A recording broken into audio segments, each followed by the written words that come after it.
Hear up, sir, hear up. I started working on furniture maybe 4 or 5 years ago and fell in love with it. Started bringing furniture in the house. I live in a very small home, so it really wasn't a lot of room for it. My husband lost his mind and said, "You've got to find another way to do this to keep me sane."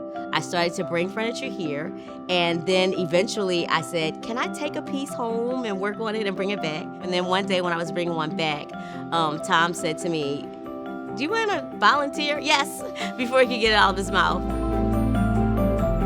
Some of the things that come in, while we are so happy to have them, some of them are a little beat up, and it's good to be able to kind of fix them up a little bit.